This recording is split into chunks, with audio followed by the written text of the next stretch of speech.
Everyone, welcome back in my blog. I am Shraddha Singh and आज मैं ले चल रही हूँ अपने शहर गोंडा में आपको एग्जीबिशन दिखाने, जिसमें फर्स्ट टाइम गोंडा में आया है फिश टनल। तो चलिए फिर मेरे साथ चल के देखते हैं, एग्जीबिशन का पूरा मजा लेते हैं ठंडक के मौसम में और आपको मैं दिखाती हूँ फिश टनल पूरी फैमिली के साथ अपने। तो एग्जीबिशन में चलने से पहले और इस ब्लॉग को कम्प्लीटली स्टार्ट करने से पहले मैं बोल दूं, अगर आपको ब्लॉग पसंद आए तो प्लीज करें like, share and subscribe. So let's go for fish tunnel. लो जी, हम लोगों को जाम मिल गया। जैसे हम लोग थोड़ा आगे आए इतनी ट्रैफिक थी कि जो एकदम डायरेक्ट रास्ता था वो तो बंद है। अब हम लोगों को वापस से कार बैक करके जानी पड़ेगी लग रहा है, और थोड़ा सा लॉन्ग रूट लेना पड़ेगा, बट वो भी ज़्यादा दूर नहीं है। तो हम लोग आ गए हैं मेन रोड पे और यहाँ से हम लोगों को जस्ट 2 मिनट्स लगेंगे जो हमारा एग्जीबिशन का डेस्टिनेशन है वहाँ पहुँचने में। तो चलिए चल के दिखाती हूँ।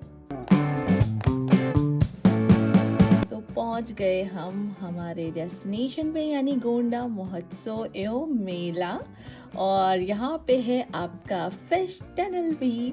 तो मैं भी गोंडा में तो फर्स्ट टाइम फिश टनल लगा ही है। मैं खुद भी फर्स्ट टाइम फिश टनल को देखने एक्सप्लोर करने जा रही हूँ। तो सबसे पहले कार को लगाएंगे पार्किंग में, और ये है एग्जीबिशन के ठीक सामने बहुत बड़ा सा पार्किंग एरिया, और जिसमें पार्किंग की जो चार्जेस हैं वो है कार के लिए 50 रुपीज़ एंड बाइक के लिए 30 रुपीज़।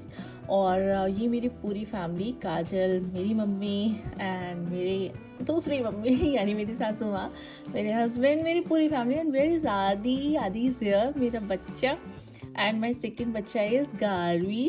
ये तो जब आती है बेचारी सोती ही रहती है दिन भर। तो ये सामने एग्जीबिशन का एरिया एंड वो फिश का जो माउथ है उसी के जस्ट पीछे फिश टनल। तो चलिए फिर हम लोग पहुंच चुके हैं, और काफ़ी ठंडी भी है और बट इतनी ज़्यादा भीड़ है कि फील नहीं हो रहा है। आदि को देखिए मस्ती में, मूड में। तो हम लोग यहाँ से ये जो लंबा सा रास्ता है इसको क्रॉस करके पहुँच गए गोंडा महोत्सव में। एंड यहाँ पे टिकट का जो प्राइस है वो है 70 रुपीज़।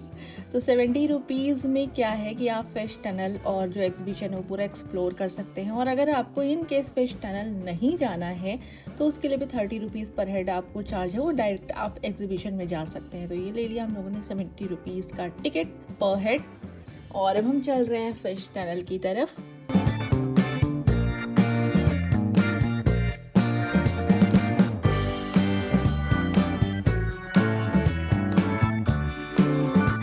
इतना लंबा हम लोग क्रॉस करके जा रहे हैं ना, ऐसी फीलिंग आ रही जैसे माता रानी के मंदिर में जा रहे हो एकदम पूरा घूम घूम के बैरिकेडिंग के साथ साथ लाइन लगाते हुए। तो फाइनली सारी जो चीज़ें थी वो पार करके हम पहुंच गए हैं फिश टनल के अंदर।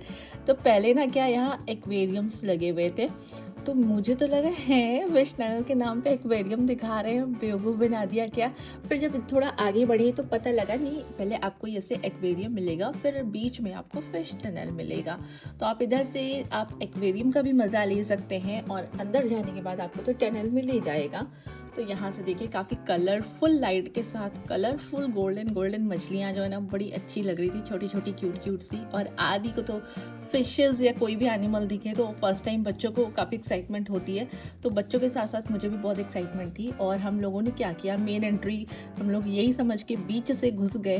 फिर लगा है आधा तो ये है आधा तो वो है, पता ही नहीं चल रहा था। दूसरी बात, इतनी रश, इतना क्राउड, इतना तो एग्जीबिशन में आपको भीड़ नहीं मिलेगी जितना इस फिश टनल में था। तो जो भी रील, फोटो एंड बनाने के मूड में मैं आई थी वो सारा का सारा मेरा फ्लॉप हो गया। तो मैंने कहा चलो जो बन पाएगा वही बना लेते हैं। तो ये देखिए ऊपर का दिखा रही हूँ, और बहुत ही प्यारा लग रहा था, बहुत ही क्यूट लग रहा था, बट इतनी रश थी ना कि आधा मूड तो मेरा इसको भीड़ को देख के ऑफ हो गया। मैंने सोचा था कि दिन में आऊँगी जब रश नहीं होगा, बट कोई बात नहीं। तो ये देखिए फिशेस, आप इंजॉय करिए फिश टनल विद रश।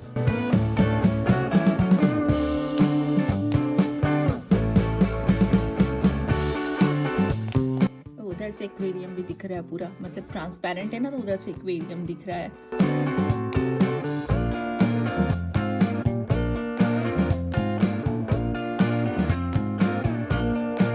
ये वैसे तो एसी फिश टनल है, लेकिन बीच में ना काफ़ी इतनी ज़्यादा रश हो गई थी इतनी से जगह में कि थोड़ा सा मुझे सफोकेशन जैसा फील होने लगा था। बट फाइनली मुझे ये खाली जगह मिली। मैंने कहा फटाक से मेरा वीडियो रील फ़ोटो जो बनाना है मेरा फ़ोन पकड़ के मेरा बना लो। बहुत मुश्किल से इतनी खाली जगह मुझे मिली थी। तो फाइनली फिश टनल होते होते हम लोग घूम घाम के बाहर आ गए।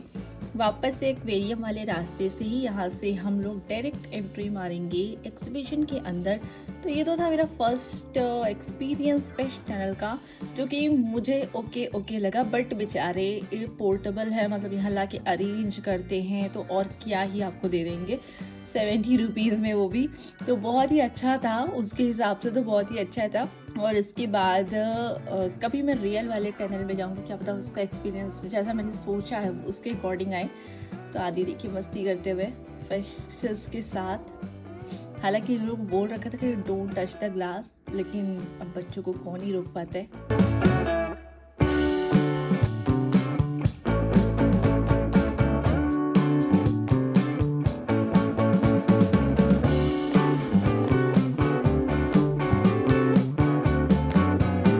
यहाँ से फिश टनल से अब हम लोग डायरेक्ट एंट्री ले रहे हैं एग्जीबिशन में। तो देखिए कितना शानदार पर्दा है, इसको हटा के हम लोग जा रहे हैं एग्जीबिशन में। पूरे हम लोग आ गए फील्ड एरिया में और काफ़ी डिफरेंट फीलिंग आई ना। मतलब एकदम ट्यूब लाइक स्ट्रक्चर से बाहर निकल के एकदम फुल खुले मैदान में कलरफुल लाइट्स के साथ अलग ही वाइब आ गई।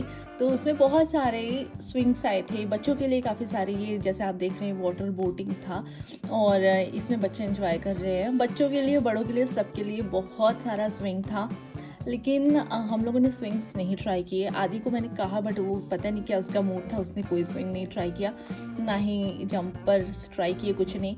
हम लोग बस जस्ट एक्सप्लोर कर रहे थे और कुछ नहीं। और देखते हैं आगे चल के क्या क्या है इसमें, आपको भी दिखाती हूँ मैं। तो सबसे पहले तो दिखा भूत बंगला, क्योंकि इसके बिना कोई भी एग्जीबिशन अधूरा है। तो भूत बंगला में मैं जाने वाली नहीं हूँ, बिकॉज मुझे हॉन्टिंग का कोई भी एक्सपीरियंस करने का कोई इंटरेस्ट नहीं था, तो उसको मैंने छोड़ा। और यहाँ आप देखिए बच्चों के लिए प्लस बड़ों के लिए बहुत सारे स्विंग्स थे। यहाँ पे आपका ये भी आया था स्ट्राइकिंग का, जो कार बम्पर होता है, मतलब आई थिंक उसको यही बोलते हैं, जो एक दूसरे से लड़ाते हैं। और ये जेंट व्हील एंड साथ में बहुत सारे ब्रेक डांस और वो जंबो राइड होती है जो, वो सब था। बच्चों के लिए भी बहुत सारे राइड्स थे। मेरा मन तो कर रहा था, लेकिन मेरी फैमिली वाले रेडी नहीं हुए, तो मैंने भी कहा अच्छा ठीक है चलो अभी बाद में फिर नेक्स्ट टाइम देखते हैं। तो अभी यहाँ पे ये सब होने के बाद हम लोग थोड़ा सा कुछ खाने के लिए सोचे, बट खाने के लिए कुछ अच्छा ऑप्शन नहीं था। यहाँ पे स्वीट कॉर्न वगैरह था, तो स्वीट कॉर्न वो पूरा खड़ा कॉर्न दे रहे थे, तो मैंने ट्राई नहीं किया। फिर मुझे दिखा बढ़िया सी जगह सेल्फी पॉइंट, और यहाँ पे बहुत सारी सेल्फी लेने के लिए अलग अलग पॉइंट्स बना रखे थे। तो यहाँ पे हम लोगों ने ली बहुत सारी फ़ोटोज़।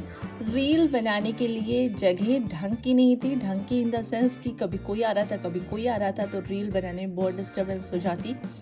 तो यहाँ से देखिए काजल गार्वी के साथ वीडियो बनाते हुए फिर हम लोग यहाँ से निकले और फिर पहुँचे तो आदि को टॉय शॉप पे दिखा, जहाँ पे बहुत सारी शॉपिंग के लिए शॉप्स स्टॉल्स भी लगे हुए थे। तो बहुत सारा ऑप्शन था, कपड़ों से लेके टॉयज से लेके एंड ईयरिंग ज्वेलरीज का बहुत सारा ऑप्शन था। तो अगर लेना चाहे तो ले सकते हैं। तो मैंने बहुत अच्छा सब कुछ बहुत ही कम मिनट में सब कुछ एक्सप्लोर कर लिया। और आदि को यहाँ कुछ टॉयज पसंद आ रहे थे। 80 रुपीज़ पर माल था इनका, मतलब 80 रुपीज़ में कुछ भी आप उठा सकते थे, ले सकते थे, उठा क्या लेते, खरीद सकते थे। तो आदि ने भी एक आध टॉय लिया, क्योंकि आदि अगर नानी के साथ अपने बाहर आ रहे हैं और आदि कुछ ना ले, ये तो इम्पॉसिबल है। तो जब तक आदि अपना टॉय ले रहा था, मैंने सोचा थोड़ा सा और आगे बढ़ के देखते हैं। तो यहाँ पे बहुत सारे विंटर कलेक्शन थे, स्वेटर्स थे, जैकेट्स थे, लोअर्स थे, बच्चों के, बड़ों के, लेडीज़ सभी के। कुछ जो आपको ये कार्डिगन्स दिख रहे हैं लॉन्ग वाले, वो 700 एंड 650 के रेंज तक में थे। एंड ये जो आपको ये सारे स्वेटर्स दिख रहे हैं, ये 350 के रेंज में था। मतलब 350 में तो लूट मच जानी चाहिए थी यहाँ पे, फिर भी लोग नहीं ले रहे हैं, पता नहीं क्यों, फिर ही जैसे होंगे। तो यहाँ पे और फिर मैंने देखा 350 में लोअर्स मिल रहे थे। और यहाँ पे जब मैं वापस आई तो देखा आदि की शॉपिंग भी कंप्लीट थी। आदि ने यहाँ पे ये लाइट वाली वाटर वाली बॉल ली थी, हम लोग भी बच्चे थे, बहुत शौक लगता था टॉयज़ लेने का ऐसे। तो इसके बाद जब मैं आगे बढ़ी ना, यहाँ पे आदिवासी हेयर ऑयल वाले भी थे। अब पता नहीं ओरिजिनल वाले थे कि ऐसे जो स्कैम चल रहा है वो वाले थे, आई डोंट नो। तो वहाँ पे बिल्कुल भीड़ भी नहीं थी। फिर आगे काफ़ी सारे शॉल्स वगैरह थे, एंड फ्लिपकार्ट, अमेज़ॉन पे जो आजकल वुलन लोअर एंड मतलब नाइट सूट्स चल रहे हैं, लोअर एंड अपर का, वो सब यहाँ टंगे थे 250 के रेंज में। तो मेरा मन बहुत था इसको परचेज़ करने का। और फिर जब मैंने यहाँ पे देखा इस तरीके से ना और उसकी क्वालिटी, तो मेरा मन हट गया लेने से। फिर फाइनली ये सब करने के बाद हम लोग अब यहाँ से निकल रहे हैं। तो ये था गोंडा का एग्जीबिशन एंड फिश टनल। और आपको कैसा लगा कमेंट में ज़रूर बताइएगा। पसंद आए तो लाइक करें, शेयर करें एंड सब्सक्राइब कर लें। मिलते हैं नेक्स्ट ब्लॉग में। और अब इस एग्जीबिशन को करते हैं टाटा बाय बाय।